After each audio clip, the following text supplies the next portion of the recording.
Hi, I'm Garry McCarthy, and this is Behind the Badge. As a matter of fact, our very first interview here, and I've got my friend Anthony Riccio here. Anthony and I worked together in CPD. I was the superintendent for 5 years here. Before that, I was in Newark, New Jersey for 5 years. Before that, I was in New York for 25 years, and now I'm the police chief in Willow Springs. And we're going to talk about policing. We're going to talk about some politics because it's policing. Right. And Anthony is going to tell you a little bit about himself, and then we're going to jump right in. Sure. So I spent 35 years on the Chicago Police Department, came on in 1986, and worked my way up the ranks. Ultimately, when I retired in 2020, I was the first deputy superintendent, which in the hierarchy is number 2 in command of the department. My assignments in the department were varied. I was in patrol for a while, spent a lot of time in the detective division, which gives me a lot of insight into a lot of the cases. And under your tenure, I was the chief of organized crime. And I didn't realize he was such a rookie, 1986. Right. By that point, I was already a sergeant in New York. So Anthony has a great background and great experience. And I want to talk a little bit about what it was like for me coming into Chicago, and then I want to hear from you, Sure. You know, a longtime Chicagoan and a veteran of the department, looking at this guy from the outside saying, wait, we're going to do this, and we're going to do that, and we're not going to do this. You know, I had an incredible opportunity going on the NYPD in 1981, you know, 5 years before you. Right. And I think I was in high school, but I caught a sergeant's, lieutenant's, and captain's test successively. And as a result, because New York hadn't hired, they actually laid officers off in the 70s. So by the early 80s, they were hiring a ton of people. And with that, we caught the promotional exams, my generation. As a matter of fact, after I made captain, I remember one of the old timers saying, you know, I was doing okay in the rat race, and then they brought in faster rats, talking about my whole generation. But I had the opportunity to be there when Rudy Giuliani brought, a lot of people wish that he wasn't around, I don't feel that way at all, brought Bill Bratton into New York as the commissioner. And Bill Bratton literally, in my mind, changed policing from being reactive to being proactive. And eventually, my last 7 years in the NYPD, I was deputy commissioner of operations, which put me in charge of New York's crime strategy. So I learned business management of policing, right? And obviously we were wildly successful in New York. I took that to Newark, worked for Cory Booker for 5 years, Giuliani, Bloomberg for 5 years, Booker for 5 years, and then came here and worked for Rahm Emanuel for 5 years. That's like the Mount Rushmore of mayors, right? It is. But the things that I learned in New York, I took to Newark, made it Newark-centric, if you will, took that and brought it here to Chicago. And when I got here, it was obviously a place that I wasn't that fully aware of. As you know, kind of a little parochial society. A little bit. In the CPD, but a highly politicized environment. Yes. And unfortunately, a lot of guys, unlike you were fortunate and you were already succeeding, but you could have been the greatest cop in the world, and if you weren't hooked up, you weren't going anywhere. Right. And that's just not fair. So when I got here, I said, okay, where is everybody and what are they doing? So I got this big board in my office, and it was the organizational chart, which in my mind looked like the periodic chart that you were having in high school in 1986. Right. Right? And it made no sense at all. Yeah. We made changes to that. We eliminated a couple of ranks at the top of the department. We moved some things around, and we made a lot of changes. We collapsed a couple of districts, right? Right. 4 into 2. We broke up a couple areas. Yeah, the detective areas went south, central, and north. Same thing like patrol. They matched up. But we also took, I thought we had 3 departments. We had the I Make People Feel Good Police, which was CAPS. Right. Right. We had the I Answer the Radio Police. Right. Because those are the officers on patrol. And then we had the I Do the Police Enforcement Police, at least within patrol. And that didn't make sense to me. So if you remember, you were coming in as an outsider we had an outsider prior. Your immediate predecessor was also an outsider, Jody Weiss. And Jody Weiss's tenure, he did a lot of great things for the department. He modernized our weapons, for example. He introduced a lot of uniform changes. He did a lot of things that I think were very good for the department. But unfortunately, on day one, he made a decision to have an officer charged criminally who had served a year's suspension for an incident where he is on videotape striking a man that was in a wheelchair. He served a 1-year suspension for that. The Cook County State's Attorney's Office said they weren't going to charge him. When Weiss came in on day one, he presented that file just within days of the officer supposed to come back to work. Presented that file to the U.S. attorney, and that officer was charged criminally and subsequently served 6 years in prison. That act alone kind of soured the rank and file, and he really was never able, despite the good things that he did, he was really never able to get beyond that. So there was an apprehension of outsiders coming in. And I think kind of universally, people looked at your resume and thought, man, this guy's got a great resume. He's got the chief of Newark. He's got a long history in New York and a street cop, a guy who's done it. He's not an office guy. He's not a sit behind a desk and dictate guy. He's actually a street cop. So your resume wasn't a concern to anybody, but I think the concern came from the fact that here's another outsider coming in. We've got our own culture here. We've got our own way of doing things. And this guy is going to flip the tables quite literally and change things. And there was a lot of concern. So the rank and file had concern, but the even bigger concern was among the exempt ranks. I was a commander when you came here, and the word CompStat was introduced into our department. And For those who don't know what CompStat is, it's basically defending your dissertation. Right. You have to get up and explain why crime is up, what you're doing to keep it down, and come up with a plan. And you do it in front of the executive staff. And Right. you know, people are made and broken. In my case, it made me because I was able to present. Yep. I had 3 separate precincts, not districts, in New York. And by the time I got to my 3rd one, I mean, I had it locked down. And the next thing I knew, I was the Grand Inquisitor. Yeah, exactly. Sitting behind the table. Yeah. So if you think about it, though, CompStat, a lot of guys dreaded it. I mean, there were guys that, you know, they said, I'd rather crash the car than show up and do CompStat because it was intense. And we had a couple guys go to the hospital, if you remember. Guys actually passed out, fell out. We had to call paramedics. And but others, including myself, saw it as an opportunity to basically audition in front of the boss every week. Yeah.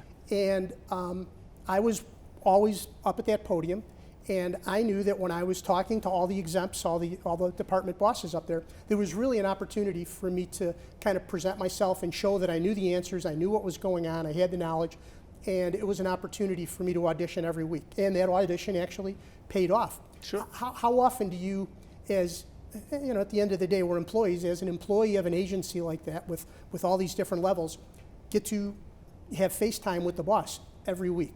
So if you thought that was rough, you should have seen CompStat in the early days of New York City. I always felt that when they were done with me, they were going after my family. I mean, it was full contact all the time. And so we had CompStat light? Is that what we had? Yeah. It didn't seem CompStat light. After standing behind the podium, yeah, I treated people differently. Once or twice, I got a little bit annoyed. Sure. I remember I had a female sergeant who was basically kind of like chewing gum with her hand on her hip behind the podium in New York. And she was like, no, well, let me explain this to you. And I was like, no, let me explain this to you. Pack your stuff up and go back to your command. Yeah, yeah. But I didn't have to do anything like that here. But we made changes. And the biggest thing that I was concerned about was finding the right people to put in the right spots. Right. Because I don't want to end people's careers. And unfortunately, you know, I joke about it, and it's really not that funny. I think before I was here, it was almost like a game of chutes and ladders, right? Somebody comes in, oh, you go up, and then the next thing you know, they change, and you're gone, right? But I found a ton of really talented individuals. Yes. And I was able to lean on you all, and I think we got most of our moves correct.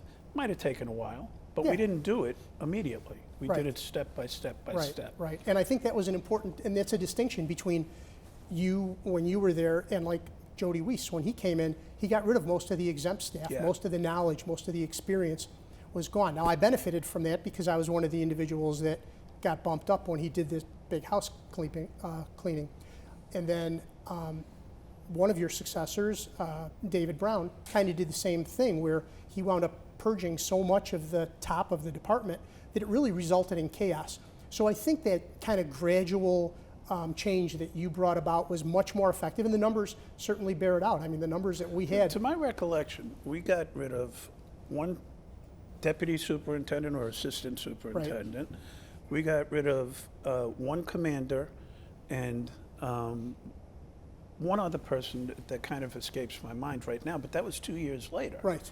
So it wasn't like a purge. Right. And we didn't hurt anybody. We really didn't demote people. We moved them. Moved them to more appropriate assignments, and I think a lot of people recognize that. Yep. And we created something called a career path. Can you imagine that? Yeah. That you can figure out, if I want to move up into the upper echelon of the department, I have to do a patrol district. Right.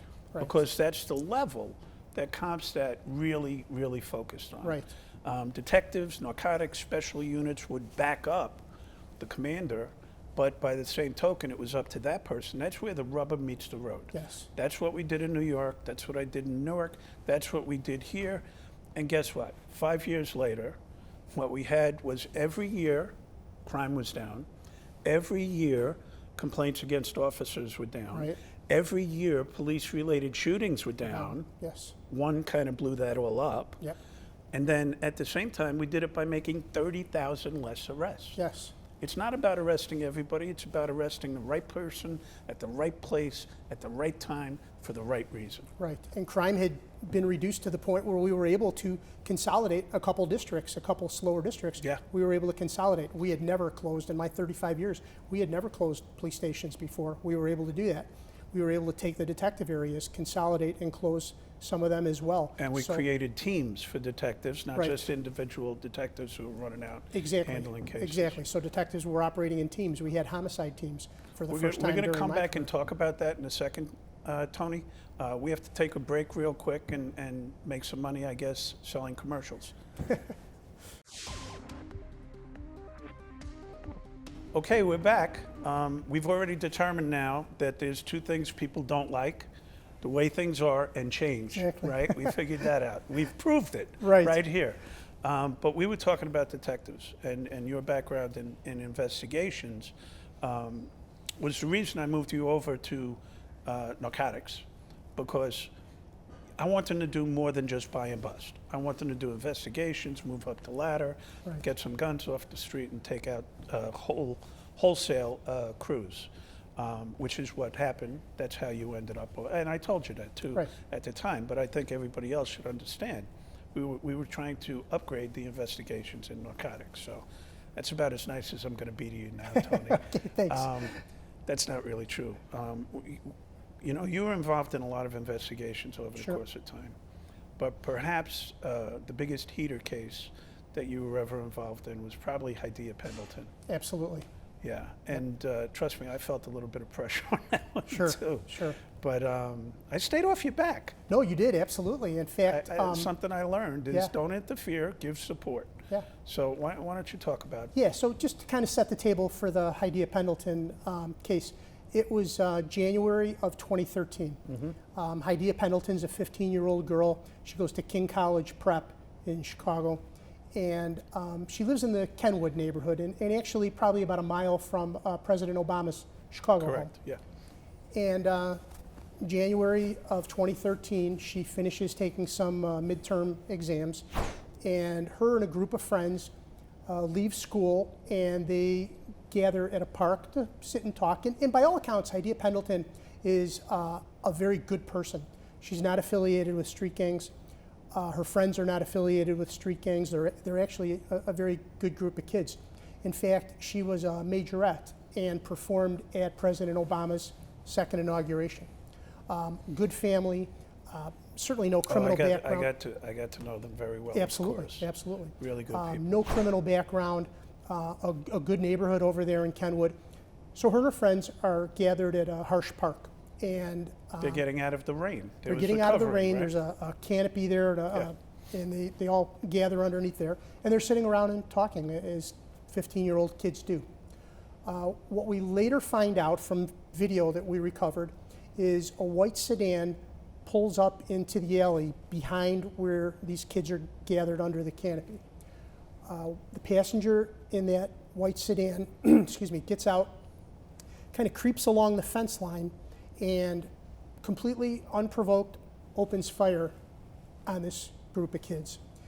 They all scatter, they start to run when they realize there's gunshots. Hadiya is struck twice in the back, and she dies. And you know, you talk about it was a heater, there was a lot of pressure, and there was a lot of attention. There really was, and I think you had a great quote that you had told me at the time. You said all murders are important to us, all murder investigations are important to us, that in fact it's the media that determines what the heaters are. Exactly. And this one certainly was. I mean, there was a lot of attention. All you heard was Obama's inauguration. Right, exactly. The proximity to his house made it a big case. Sure. And the fact that she was such a good kid. So many of the murder Yeah. victims that we see in some way are participants in their own situation. Drug dealers, street gang members. Generally known to the person who does it. Generally known to the person who does it. This case was nothing like that. No. Completely innocent victim and quite the exception. So at the time I was the commander of Area Central Detectives, and it was our unit that spearheaded the investigation to find out what it was. There was very little evidence that we had at the time. What we knew was that we had some grainy video that showed this vehicle pull up, saw the passenger get out, fire shots, jump back in the vehicle, and the vehicle left. It was not video where we could identify the shooter. It was not a video where we could identify even the vehicle. We knew that it was a white four-door vehicle. And that was really the starting point for the whole investigation, and we kind of ran with it from there. And then tell me how the investigation went along. It probably only took about 2 weeks, if I recall. Would that be right? I think it did, and you probably remember, I certainly remember, during that time, you actually, again, this was really unprecedented, you actually came to Area Central, and I gathered all the detectives together who were participating in the investigation, and their sergeant, Sergeant McGavick, who was an outstanding leader. Great guy. And we all gathered in the conference room, and you came into the conference room and you said, tell me what's going on with this investigation, tell me where you guys were at. And one of the things that the detectives later commented on, and I thought as well, we had never seen that. We had never seen a superintendent or somebody so high up in the department come in and want to get that information firsthand. But the thing that was probably most important, you didn't come in and steer the investigation. No. You didn't come in and say, I want you guys to do this, or hey, there's a lot of pressure, I want you guys to solve this. And I remember saying when you walked out, I told the detectives, our mission on this is not to get a guy, our mission on this is to get the guy. Yeah. And we weren't looking to just make an arrest, we were looking to arrest the people responsible. Yeah. We knew there was at least 2. So it was very methodical. I mean, we talk about investigations, we talk about good old-fashioned police work. It's really what this was. The detectives were researching in the computer. They were knocking door to door. They did a canvas. They had the sheet with the canvases where detectives go out and actually knock on the doors and ask people, did you see anything? Did you hear anything? And through that canvas, they actually came up with a couple of good witnesses. And the witnesses were able to say, I got to look at the shooter. I got to look at the vehicle. If you get him in custody, I could probably identify him. So we knew we had something to base our investigation on. And what turned out to be the most important piece of investigative work was detectives really going through contact cards and vehicle stop cards. And as you know, contact cards are generated primarily by the guys in the blue and white squad cars. They see an individual on the street. They engage that individual. Maybe he's a street gang member. Maybe he's suspicious for some reason. They engage him and they document his name or her name, their address. If there's a gang affiliation, they'll document that.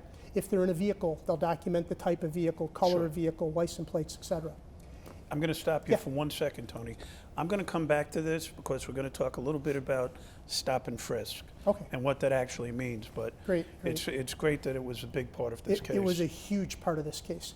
And ultimately, as I know you're going to talk about, that tool was kind of taken away from the police, and that was a huge investigative tool. And I know you'll get into that a little bit later.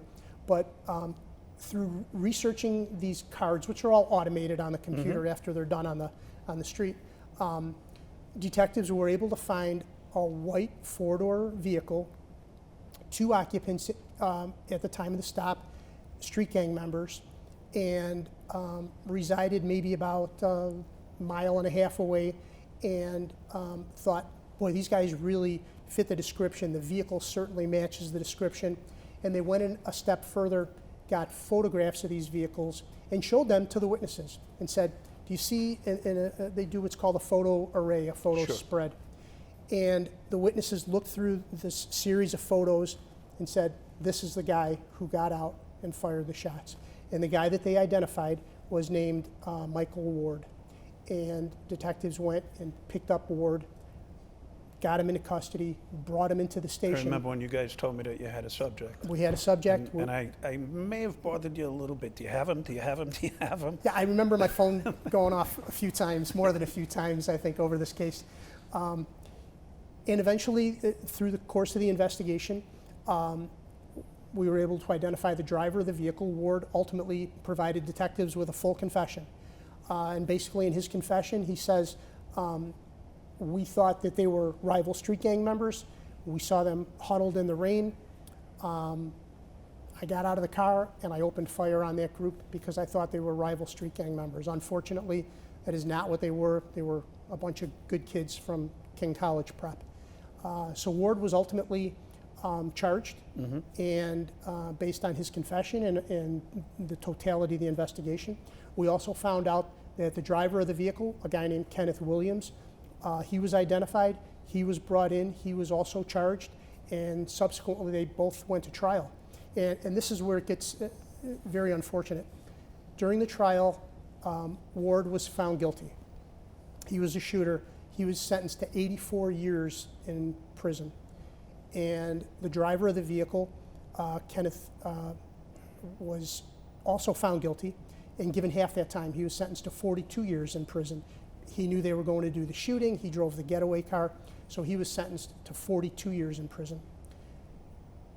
We would hope that that would have been the end of the case and give the family some closure. There's always appeal. There's always an appeal. And they'll find a needle in a haystack. And Michael Ward's case was appealed to the appellate court, and the appellate court ruled that Ward should be given a new trial. They threw out his conviction and his 84-year sentence, and they said Ward would be given a new trial based on the fact that they believe that the detectives did not provide him with an attorney, that he asked for an attorney and the detectives didn't provide him with an attorney, and that some evidence that could help him was withheld by prosecutors. We hear this all the time. All the time. We hear it all the time, and it really, could you imagine how Nate and Cleo, her parents, feel right now? Right. You guys did an exceptional job, and a little chink in the armor, and the next thing you know, everything goes south. Same thing with Cliff Lewis. Yes. Police officer got murdered in a shop in a market on the west side, and his fiance Latrice Tucker has passed away at this point, and his mom Maxine Hooks is still out there suffering through the same exact process right now. Right. What I just want to touch on real quick, because we got to go to break in a minute, is the contact cards come from what the ACLU has termed stop and frisk. What people don't understand, and all you hear about when they talk about it, is disproportionately stopping African Americans, disproportionately stopping Hispanics, or in some cases Dominicans, right? Like they determined in Puerto Rico. People don't understand that that is not the issue that we stop people for. We don't stop people based on population demographics. It's a Supreme Court case, Terry versus Ohio, that said that we could stop people based upon articulable, that's hard to say with the Bronx accent, reasonable suspicion. Right. And what that means is I see you on a street corner, might be a narcotics location, I see a bulge in your waistband, I frisk you as a result of that. Articulable, reasonable suspicion. If we stop people based on population demographics, the Supreme Court would say that we're violating the Constitution. Exactly. But that's the standard that DOJ and the ACLU have now put on this. Try to put that genie back in the bottle. Right, exactly. Absolutely impossible. It is impossible. And as a result of that, your tool pretty much got taken away from you. It was. I mean, if you look at the number of contact cards that were generated prior to the DOJ's opinion versus how it was after the DOJ's opinion, dramatic decrease. And that tool has been responsible for many, many clearances of murders, and including Hadiya Pendleton's. Tony just did a great job articulating probably the highest profile case that you can have dropped in your lap. And the detectives, I can't say enough about your guys and ladies. Tremendous job. Work. Yep. But the contact card issue is very important to me. And just so you know, just like because of the DOJ and the contact cards dropping because people were being accused of violating people's rights, it made me think of something that I don't know if you know. Do you know how the real-time crime centers got started in this country? No. So when I was deputy commissioner in New York, I had some crackerjack detectives, and we would pull cases and go over them for CompStat. And the first thing they would do is just get on the computer, and they'd go through 3 or 4 screens to see if Garry McCarthy got a parking ticket. Mm-hmm. Then they'd back out to 3 or 4 screens. Then they'd go through 3 or 4 more screens to see if Garry McCarthy got arrested. Then back out. Then they'd go through 3 or 4 more screens to see if there was ever a complaint made against me, for domestic violence or addresses or whatever. And it dawned on me, I said, this is really difficult work because they're spending more time going in and out than actually looking at the data. Right. So I went to Ray Kelly, who was the police commissioner at the time, and I said, hey, boss, we got this thing going on here, and there's software out there that we can get and give to the detectives where it could be one-stop shopping. Mm-hmm. And he was like, yeah, I like it, It's going to cost like $22 million. And I'm like, okay. And he says, here's what we could do. Instead of just getting the software, we got a thing.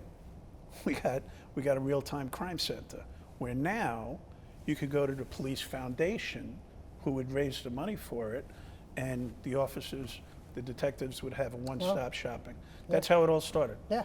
My accidental tripping over a computer right.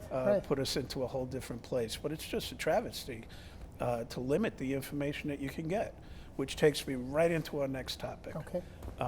As you know, and maybe our audiences don't, the gang violence in Chicago is really something that is so ingrained in what's happening here. And it's different than New York. In New York, I used to say that the narcotics trade, the gang violence was the unionization of the narcotics trade. Mm.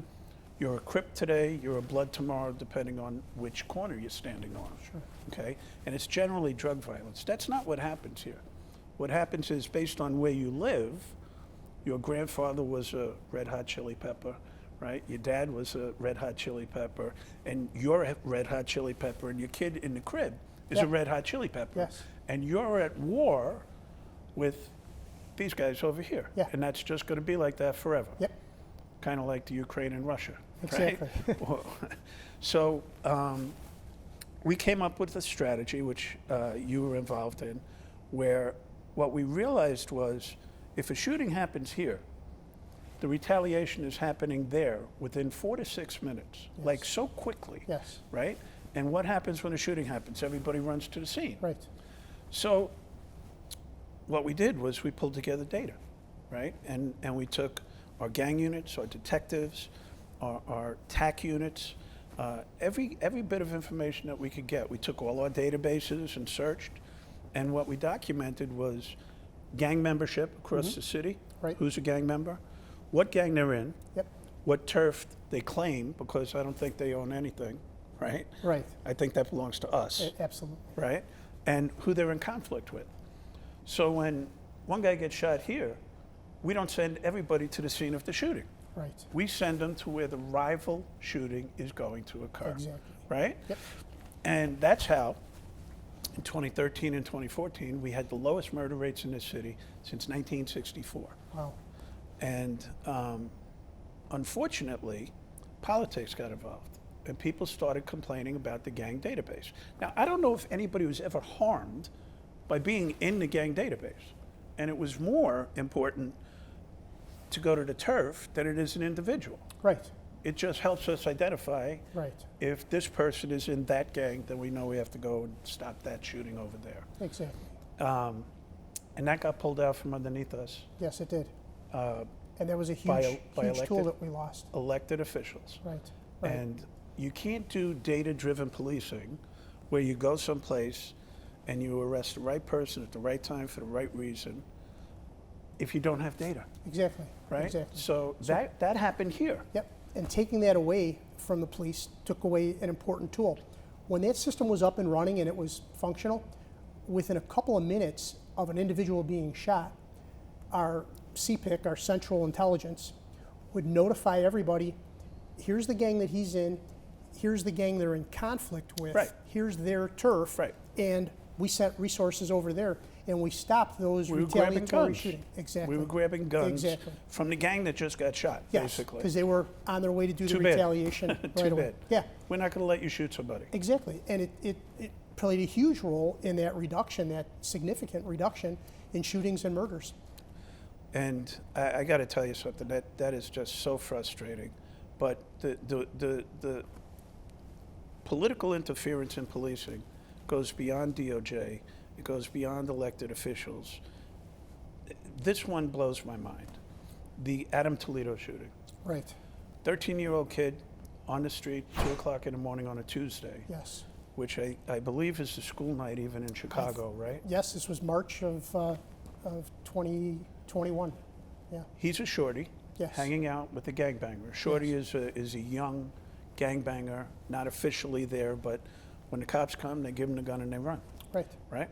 So the gangbanger is shooting at somebody, Yeah. gets picked up on ShotSpotter, Yep. police respond, gives the gun to the kid runs, turns, and in a heartbeat, the officer fires one shot Right. and hits him after a foot pursuit.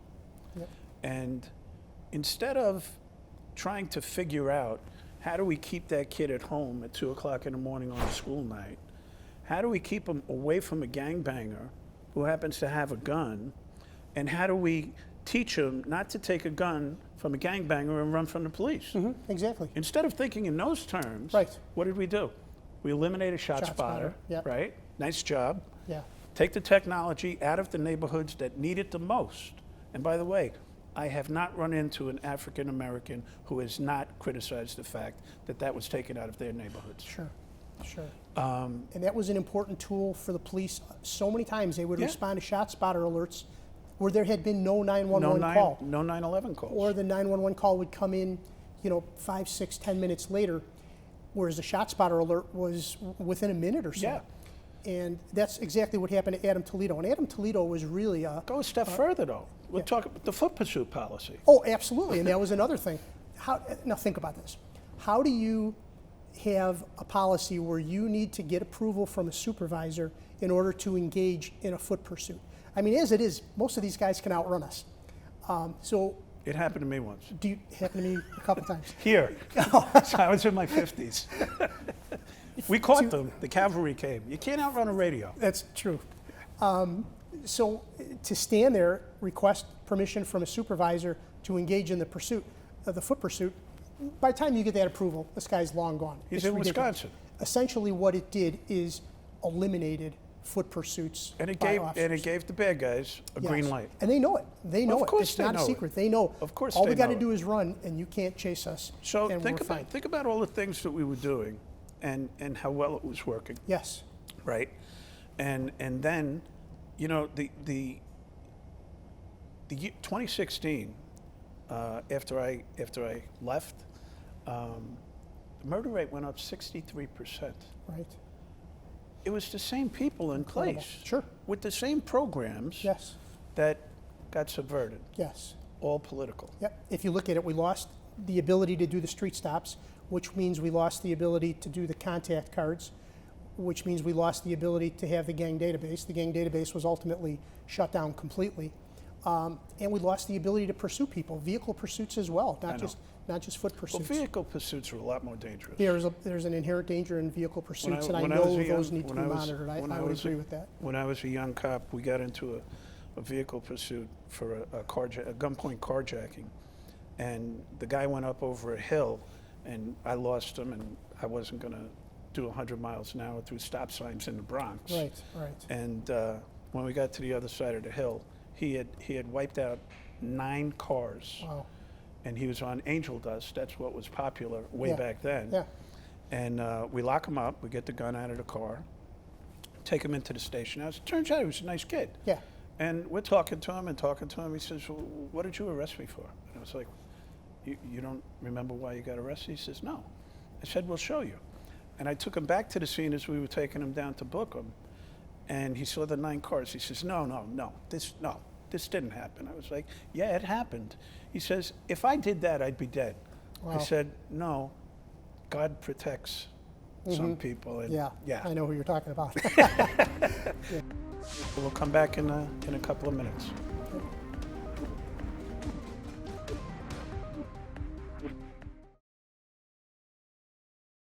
Talking about the tragedy of Adam Toledo. And Tony, you had a very significant data point to get in there. Right, exactly. So when this whole incident was captured on the officer's body camera. So the officer, what we know is a shot spotter alert goes off because this 21-year-old gang member is firing at a passing vehicle. The officer responds to the shot spotter alert, and when he shows up, and the rest of this is on body camera, so we know this to be a fact. He shows up, he observes this individual running, carrying a gun, Adam Toledo. The officer doesn't know how old Adam Toledo is. All he knows is there's an armed subject running, and he takes up foot pursuit, chasing after him because he sees that he's in possession of this gun. The body camera then shows the pursuit going on. It goes for probably about a block or so, and ultimately it culminates with Adam Toledo spinning around and the police officer discharging his gun, striking Adam Toledo fatally one time. We know that from what was done after the shooting is there was basically a frame-by-frame assessment done of the body camera video. And what it showed in this frame-by-frame assessment is the officer had less than 1 second, less than it takes you to snap your fingers, to determine whether or not he's going to fire. There was 5/6 of 1 second from the time Adam Toledo pitches the gun, he ultimately pitches it over a fence, but from the time he releases the gun until the time the officer discharges his weapon. So less than 1 second for the officer to make that decision. The case was, and to show you the implications of this case, it was reviewed by the Cook County State's Attorney's Office. And Kim Fox, after that review, issued a statement and said that it is reasonable that the officer believed his life was in imminent danger, and that was why he fired the shot that killed him. The officer was devastated by it. I mean, the body camera footage from other officers who were present shows that right after the shooting officer runs over and he begins first aid on Adam. He tries doing chest compressions. He tries, stopping the bleeding on him. He immediately radios for an ambulance. And when Adam is ultimately taken and placed in the ambulance, you could see the officer sitting on the curb, his head in his hand. Yeah, he was devastated by it. And you know what? That devastation got worse because one of the things in policing today that we hear about all the time is officer wellness. Right. This is the ultimate example of the department doing nothing to help the officer who has now gone through a tragic event. Not only what was happening in his personal life that I happen to know about, because guess what? Even though I was not the superintendent at the time, I got his number and reached out to him on numerous occasions to talk to him. And the guy was going through hell when the police board determines that they want to fire him, even though he got cleared criminally and he got cleared by the Firearms Discharge Board in the department. And people need to know that the police superintendent of Chicago is not in charge of the discipline system of the Chicago Police Department. As superintendent, I could only make a recommendation for a suspension up to 30 days or termination. If I'm accountable, How come I don't have the authority to make those decisions? Exactly. And during the first couple of years of my tenure, 75%, 3 out of 4 of my recommendations to terminate officers were overturned by the police board. I'm trying to fire bad cops, and I'm not being allowed to do it. Yep, exactly. And you know what keep good that's cops. called? Politics. Absolutely, absolutely. And it goes both ways, though. It's also to keep good cops, cops who are acting. That's right. Acting in accordance with the rules and regulations of the department. Tony, And this nobody's ever officer- going to say I'm anti-cop. Oh, no, absolutely. And this officer is a perfect example of that. What he had to go through in the recommendation to fire him, he did everything right. Yeah. And this case led to, we talk about the politics. It led to restrictions on foot pursuits, which are ridiculous. Yeah. How do you obtain permission from a supervisor to chase an individual who's running away from you at full speed? And you have to basically stand there until the supervisor comes on the air, acknowledges, and says, yeah, you can chase them. They're long gone. Yeah.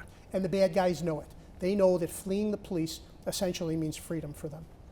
Well, we're gonna do our last couple of minutes here, and let's talk a little bit more. Let's talk about the George Floyd riots. Sure. Obviously, a terrible tragedy Yes. in Minnesota. Horrible to watch that video. Yep. Certainly unnecessary, right? But what was so difficult for me to watch from the sidelines was our officers getting assaulted over and over again Yes. during those riots. Yep. And a very simple thing that came to my mind was what we did during NATO, which was, first of all, everybody didn't have a helmet, Right. and I didn't see one turtle suit, as we call them, the protective, quote-unquote, riot gear. Right. And I understand that direction came from City Hall. I don't know if it's true. That was the rumor at the time. But, you look at the video from the Columbus statue. Mm-hmm. And, people don't understand how some of these anarchists are actually very organized when it comes to what they're doing here. Oh, they absolutely are. Yeah, Yep. and if you watch the video, they put up their umbrellas Sure. and then they charge. Yep, exactly. Somebody would come and drop off a load of bricks or Yeah. a load of rocks, and they would use those. Frozen they were, bottles. frozen An bottles. officer, a sergeant lost an eye, right? Yep, they were very organized. In talking about the George Floyd riots, that was really a bad time for the city. It was a bad time within the department as well. If you Can you remember imagine March how hard it was for me to watch that? to watch it on TV, Yeah, absolutely. it was driving me absolutely If crazy. you remember March of 2020, the country, certainly the state, shut down from COVID. Right. April of 2020, David Brown is named the superintendent of the Chicago Police Department. May of 2020, we have the George Floyd incident and the subsequent civil unrest. It was a bad time, and we met. There was constant meetings going on at City Hall. There were meetings going on at police headquarters, and one of those meetings I remember with David Brown and myself and the chief of patrol, Fred Waller at the time. We all met and huddled up, and the superintendent basically said, "I want you, Riccio, to take the north side of the city. I want Waller to take the south side of the city. We're going to divide it in half. I want you guys out there, lead from the front." And that's exactly what we did. But there were a couple things that really hampered us. Where was early David? on. Well, that's a very good question. And I don't know, but I know he wasn't standing out there with me, and he wasn't standing out there on the south side with Fred Waller. But there were a couple things, a couple policies that David Brown implemented right early that really hampered us and really hurt us. The first thing he did is he said a blanket restriction on the use of pepper spray. No, we're not going to pepper spray anybody. And I know there's a couple different schools of thought. Pepper spray will never control a crowd. No. So it's never something that you discharge because If you you want to remember control during everybody. NATO, No pepper spray. I changed the use Yes. of force that I had to authorize it. Exactly. It doesn't mean I wouldn't. And Yeah. by the way, where was I? Right up in front. Yeah. Absolutely. Yeah. Well, the old saying, lead from the front. Right? So David Brown said, nope, we're not going to pepper spray anybody. There's not going to be any use of pepper spray. And pepper spray in that situation, that was not NATO. This was like widespread civil unrest. Police officers were getting overrun. It was a riot. It was a riot. And we weren't able to protect Michigan Avenue, which was destroyed. Businesses were destroyed, looted. The neighborhoods, communities, businesses were destroyed, Yeah. mom and pop shops, people's That's what entire happens during investment. riots. Yeah. And we had this restriction where we couldn't use pepper spray, and we repeatedly asked for it. And his policy was a blanket no. And I think that put us behind the 8 ball almost immediately. And the second thing that he said, I was in a meeting in our intelligence center, our CPIC it was called, and the commander of CPIC says, hey boss, I'm on the phone with the state. They want to dispatch National Guard. They have National Guard troops ready that they can bring into the city. Now, the last thing anybody wanted was a National Guard patrolling a neighborhood or making street stops or traffic stops or anything like that. But what I said is we can use these National Guard troops to block streets for us so we can free up that Chicago police car, and that Chicago police car can patrol the city and patrol the neighborhoods and do the policing that we need to do. We did it during 9/11. Exactly. As a matter of fact, one of my favorite, almost funny stories was, I think it was on about day 5, Mayor Giuliani determined that he wanted to use the National Guard, and we said, okay, fine, we'll use them for perimeter security. Yes. So I had the job of determining where they were going. I did it, right? I set this whole thing up. The next morning at 5 o'clock, I haven't been home in 5 days. I haven't slept in 5 days. I go down and walk into the site, and this apparently 12-year-old National Guardsman tells me, sorry, sir, but this is only for emergency personnel. Wow. I was like, okay, all right. You know what? Let me just talk to your boss. So then a 14-year-old captain comes over and kind of said the same thing. And I kind of lost my mind for a couple of minutes, and I may have said something to the effect of, you could either get out of my way or shoot me. But I'm the deputy commissioner in New York City, and you're not going to stop me from going where I've been for the last 5 days to find my friends. Sure. I'm sorry. So, no, that's you brought it up, National Guard. No, absolutely. So I said, yep, we're absolutely going to want him. Let me just run it by David Brown. He was my boss. I said, let me run it by him. So I call David Brown. It goes to his voicemail. I call the mayor. And I said, Mayor Lightfoot, we have the state on the line. They're ready to dispatch the National Guard. I think we need them. We can use them to secure downtown, to keep vehicles out, keep these looters out. We're getting absolutely destroyed with this looting and damage. She said, I'm here with the superintendent. I'm going to defer to him. And she asked David Brown, and I could hear the conversation. She said, Sup, do we need the National Guard? And he said, absolutely not. And I said, Mayor, I disagree with the superintendent on this. We need them so we can free up Chicago police to patrol these neighborhoods. And nope, he does not want them. I have to defer to the superintendent. Okay. So the decision was made to not bring in the National Guard at that time. The looting continued. The damage continued. We just didn't have enough cops. And despite our efforts, 12-hour days for everybody, days off canceled, headquarters was a ghost town. They thought the 12-hour tours was a crime strategy. Yeah, well, that's not. It's not. As you know, yeah. Overtime and 12-hour tours are not a crime strategy. No. So about 72 hours later, that decision was reversed. The National Guard came in, and things were locked down, and it was much better. All they did is park in intersections where we asked them to park. We said no vehicles, no pedestrians past this point, unless they had business there, beyond the checkpoint. And they were great. And I made a point of going to all these checkpoints. I talked to all these National Guards. They were phenomenal.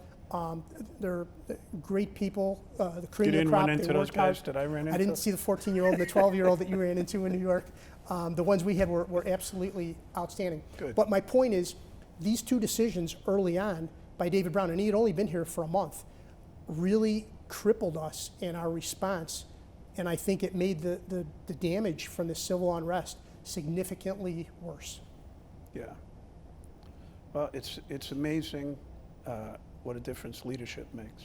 Absolutely. You know, and while we're on the topic, I just got to give Larry Snelling some credit. What he did last summer during the Democratic National Convention here in Chicago. Yes. I was incredibly happy, and quite frankly, it's pretty much implementing the things that we had done in 2012. Larry was out there on the front line doing the same thing that the entire executive staff was doing during the NATO summit. Yep. So we're going to wrap up. Tony, I got to tell you something. I really enjoyed this conversation. I did as well. Thank you. Thanks for having me. Yeah, and I want to kind of wrap up with this. I hope there's a couple of takeaways from this conversation. The first one is there's two things people don't like: the way things are and change, right? Absolutely. And that's what I ran into when I got here. And through our success has many fathers, right? It does. And I think that, you know, the Chicago Police Department responded remarkably to what we were trying to do and did an exceptional job, certainly during my entire tenure. And I can't tell you how much I love this city and that department. So that's the first takeaway. Second takeaway is that politics is crippling policing. It's really that simple. And whether it's DOJ, who I believe are all lawyers, right? I believe they are, yes. Right? Not understanding. You would think they were. Not anyway. understanding a Supreme Court decision versus a policy. Yes. Okay. And then the last thing is, you know, amateur politicians sticking their nose in where it doesn't belong. And I'm going to say something nice about Rahm Emanuel, which isn't that easy to do with the way that our relationship ended. Sure. But, you know, my first tenet of taking this job was that I was really going to run a department. I would keep your politics in mind, but I'm going to make the decisions. And to his credit, I had to argue with him sometimes, but I made every decision that was being made in the Chicago Police Department, and it made it so much easier for me to lead and explain to people what we were doing. Yep. Absolutely. And the last thing that I just want to get out, that is probably the most important thing, is that policing, I believe, is one of the most noble things that a human being can do with their life. Absolutely. And it's just been a great run from New York to Willow Springs. You know, it's just amazing. Thank you very much, Tony. Thank you for Thanks coming for having down. me. And Appreciate it. let's stay in touch. Absolutely. Thank you.